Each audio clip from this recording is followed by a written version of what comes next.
Hi there, it's Kevin with RogueDeckBuilder.com with match number 1 with the Skred red. I think this is just basically a keepable hand. We do need to draw into like Lightning Bolt, but a Pyrite Spellbomb and a Goblin Dark-Dweller and a Scrying Sheets is not bad. Not an ideal hand. On the draw, this gets a little bit better than on the play. On the play, we probably wouldn't like this with card advantage. So he's going to Taxing Probe me, which could lead to... this could be any sort of Esper Delver or Storm or... this could be a plethora of decks with Gitaxian Probe. Suicide Shadow would be a fun deck to play against because a lot of times they go down into range of a double Lightning Bolt or a Pyrite Spellbomb Lightning Bolt. So it's a polluted Delta. C to grab. This will definitely give us more information. But I've included a Chandra Pyromaster or Chandra, no, the new Chandra Flamecaller in this deck. The new one. I got one out of the Oath of the Gatewatch pre-release on MTG, and I thought, hey, I'll throw it into Skred. So we're able to find some cheap Goblin Dark-Dwellers. Bought them at 4 tickets a piece. This could be one of those breakout cards out of Oath of the Gatewatch. This is going to be this is Storm, so we need to find a relic as quick as possible. So we're going to go Pyrite Spellbomb, and we will kill off a Goblin Electromancer if he's got an Electromancer.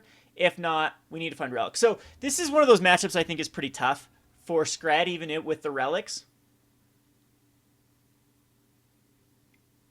And it's going to Pyromaster Ascension. Bull is terrible here, but I mean, we have 5 damage through the Lightning Bolt and Spellbomb, but I think we do just play a Mountain and cycle through the Spellbomb. We need to find Relic of Progenitus as quick as possible. So Skred is terrible. We'll pass the turn. And he has a great little setup right now with Pyromaster's Ascension. He could easily go off this turn. He can't with the Goblin Dark-Dweller, though.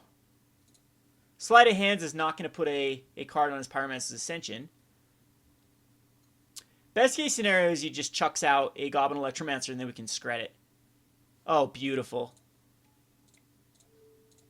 We don't have to use a Lightning Bolt.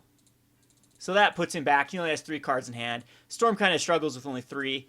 We don't have anything good here. Scrying Sheets will be fine. It'll keep us off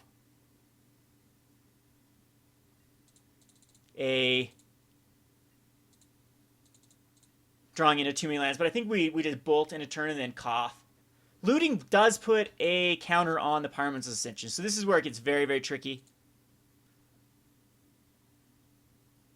Hate for him to find like a Pyretic Ritual or another Sleight of Hand or another Gitaxian Probe. Gitaxian Probe I think would be the worst case scenario.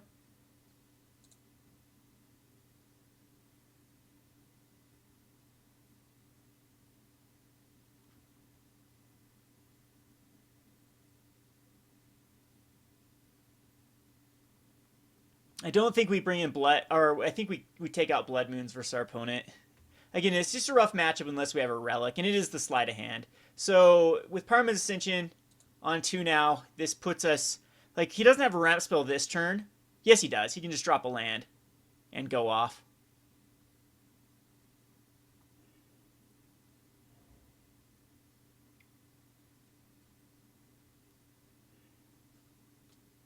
So he's going to Pyromancer's Ascension for Pyretic Ritual, which generates him a ton of mana. The thing is, though, he has 1 card left in hand, 2 Faithless Lootings in the bin, though.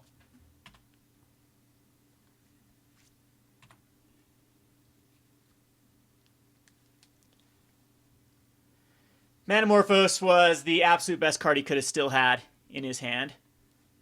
So let's see if he can do it. He has 2 draws and 5 mana. No, tons of mana.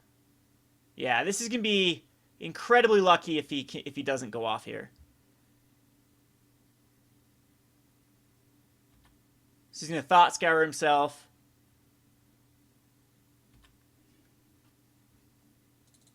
Which still doesn't find his flashback card yet. Oh, yes, he did. He did find the Pass in Flames. So, I think that is just game.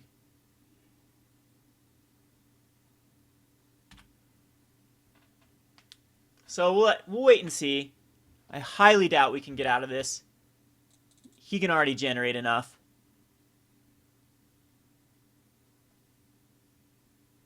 Unless he messes up Oh, wow. Actually, he might actually mess up here. Can he... Oh, he has 5 cards in hand. He's scryed through everything. He just needs another ritual. And I've seen enough. That is... we can make him go through the motions, but I think that that's game. If he just casts the... Alright, I've seen enough. That's game. Alrighty, so... Anyway, so what would have happened there is he had the Grape Shot. He already had the win condition in his deck, or in the graveyard. He passive flames, flashes back everything. He can easily do 20 damage. So turn 4 Storm. I think that we just bring in... Like, Dragon's Claw can get kind of tricky for him, but it's not enough. I think that Molten Rain is just better than Blood Moon in this particular instance, so we'll bring it in. I don't think we necessarily take anything out. The Skreds we can take out. Pyrite Spellbomb can help us go through our deck. The Crumble of the Dust, I guess, is just better than anything. And I guess Blood Moons to keep him off blue isn't even the greatest line of play. We just don't have a lot of answers. Angers are bad, too. Volcanic Fallout's better than anything, because it at least can do damage. And, again, I don't think Dragon's Claw gets above... Yeah, I'm pretty sure Dragon's Claw does not get above the ability for Grape Shot to go off. First I just thinking, I think I keep in a Skred. We still have a ton of ways to kill his... he's got his Electromancer. Yeah, I think it's just Skred we keep in over Blood Moon. And we could lock him out of blue with...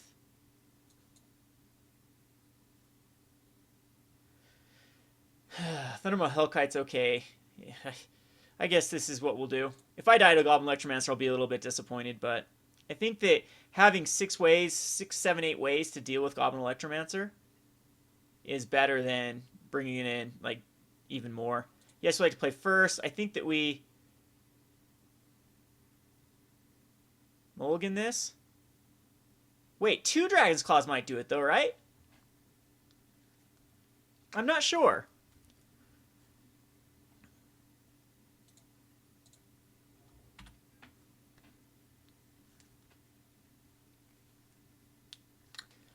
I don't think there's a finite amount of, or infinite amount of damage the deck can do. He's going to slide a hand. Next turn we can go Mind Stone.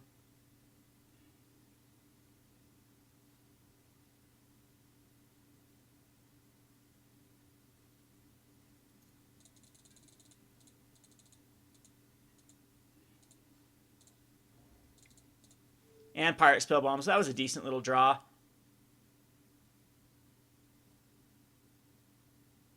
And then next turn we can go double Dragon's Claws.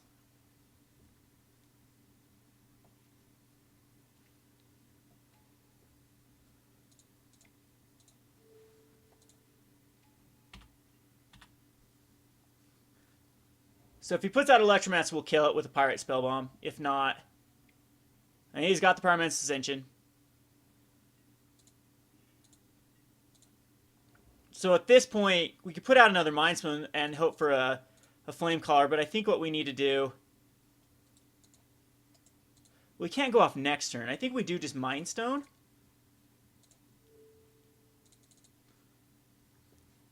And Dragon Claw.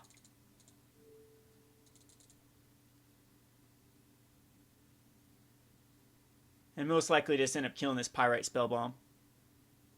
And I should have actually tapped the Mind Stone and kept up the mana. That was silly.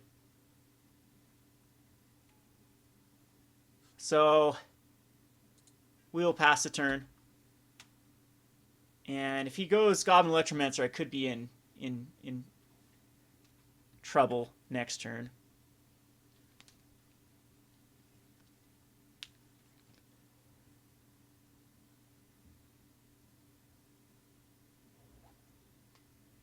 Maybe I should have made him actually go through the motions, clocked him. I hate when I play a deck that takes a lot of time, though, when people do that. So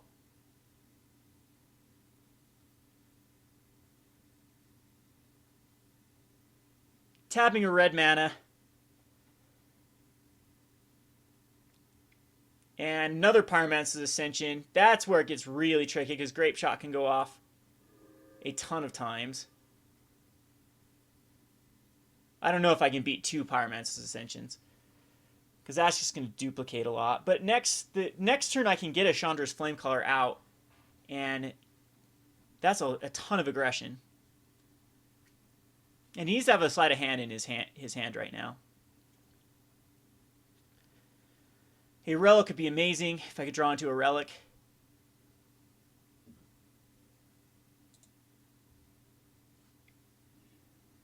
And he does have the sleight of hand. Yikes.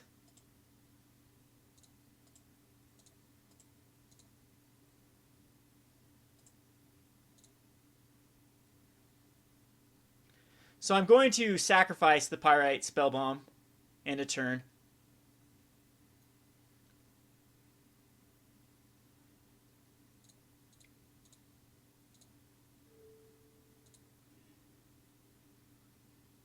Volcanic Fallout's terrible.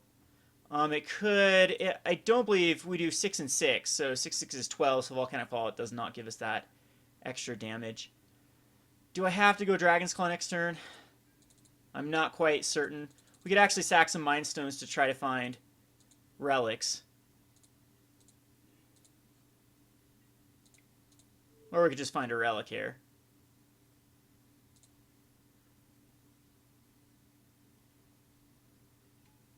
Would have been nice earlier.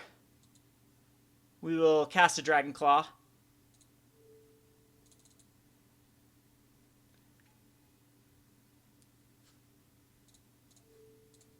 They can get rid of a sleight of hand right now. And then pass the turn.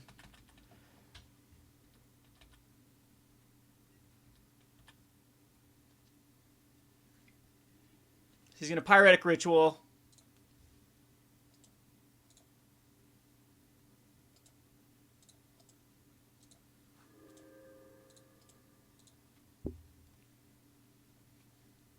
Can he fight through double Dragon Claws?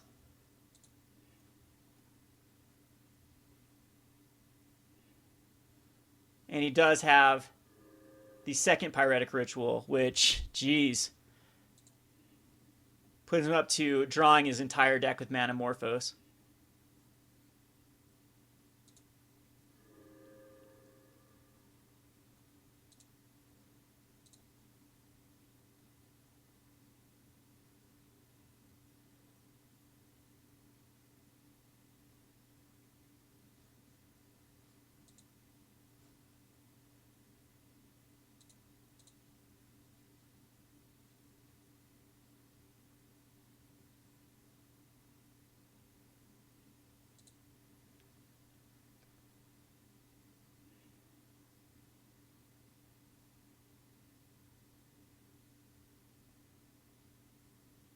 So those Serum Visions.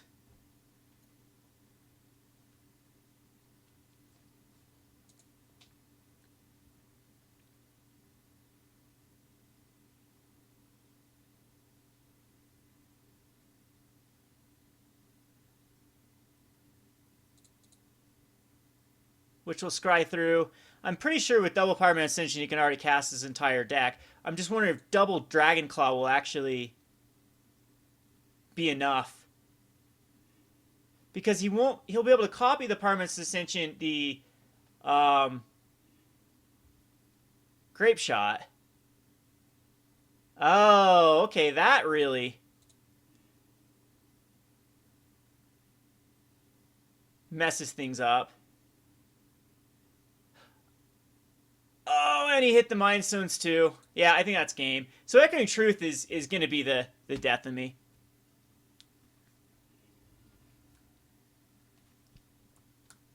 Unless he just gets incredibly unlucky.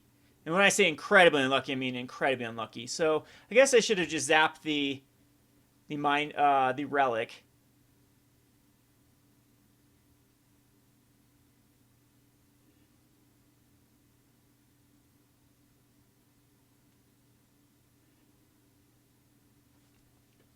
Manamorphose generates 5 more mana.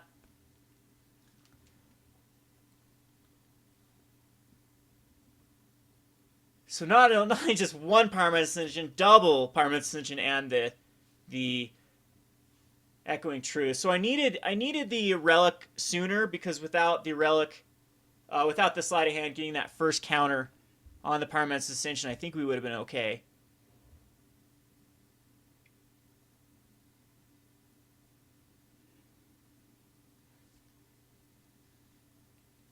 But he has enough mana to basically do everything.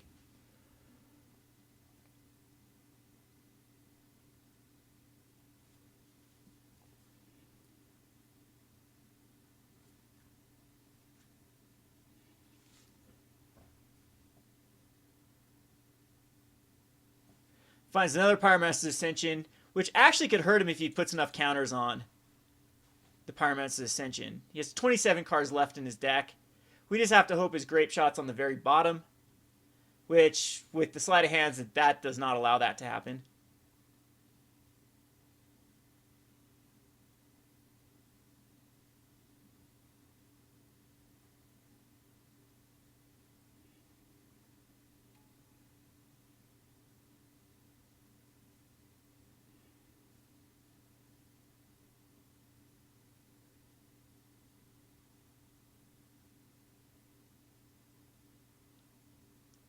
So maybe Molten Relic? I don't know. The Double Dragon's Claw was absolutely too tempting to pass up.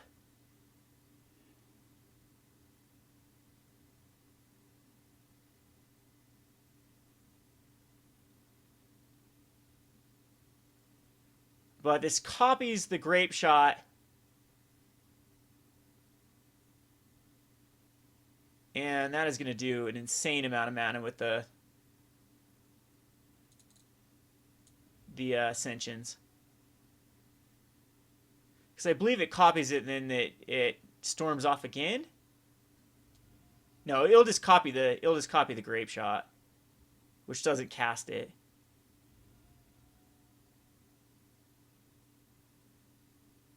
So we'll see if he's got... Could have screwed up there if he didn't have the... Oh, it's another Grape Shot. Okay, he does have double Grape Shot in the deck. Alrighty, tough matchup unless you have a first turn Relic or a second turn Relic. And unfortunately, we couldn't race it off. Maybe that is just, again, a Molten Relic. But we'll go on to the next match. This is Kevin with RogueDeckBuilder.com. Thanks for watching.